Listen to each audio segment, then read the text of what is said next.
Is filling your water softener with salt costing you too much money? Culligan's Smart Sensor technology saves you 2 tons of salt and 20,000 gallons of water over 10 years. And that's good for the environment. Right now, solve your water problems for as little as $10 a month for 6 months.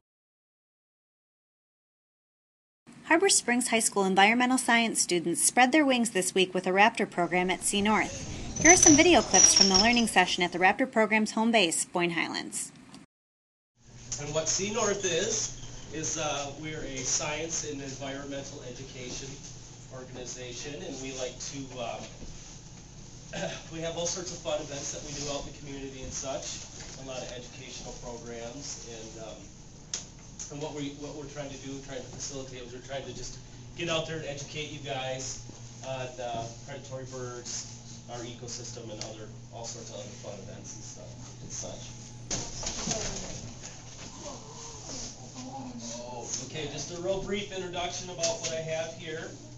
Any ideas, guys?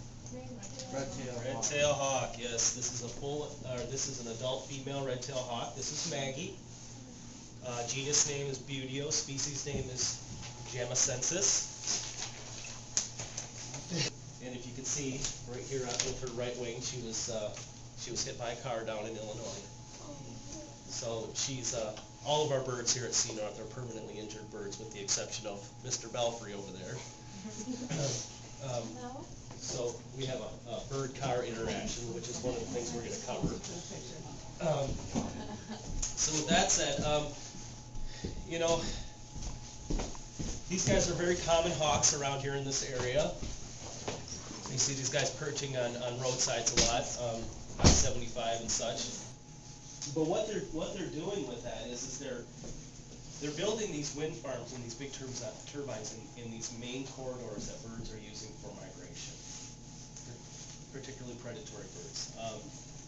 So they're building these things in these corridors to where there's major updrafts of wind. And what's happening is the birds are literally running into the blades and getting hit by the blades of the big turbine. So that's a big area of dissension with wind farms. So I don't know what's going on as far as what they're trying to do to work out those problems. But yeah, like I said, there's a big deal with them crashing into the blades themselves, because these are, like I said, major migration points and major corridors for migration. Each nesting pair needs approximately 1,000 square miles. I'm sorry, square acres, not miles, of old-growth forest to nest and to breed. 1,000 square acres of old-growth forest figuratively equals out to about $16 million in timber and lumber. So you can see once again where the dissension is with the loggers and such. With the loggers and stuff wanting the timber and stuff.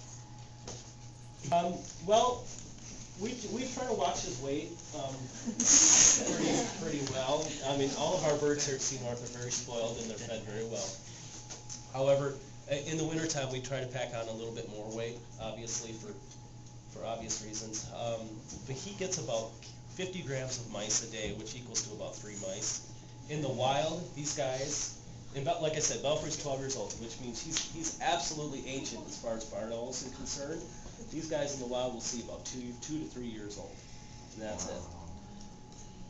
So, and also in the wild, these guys will eat up to about 6 or 8 mice per day, and that of course is contingent on whether or not they can find it, you know.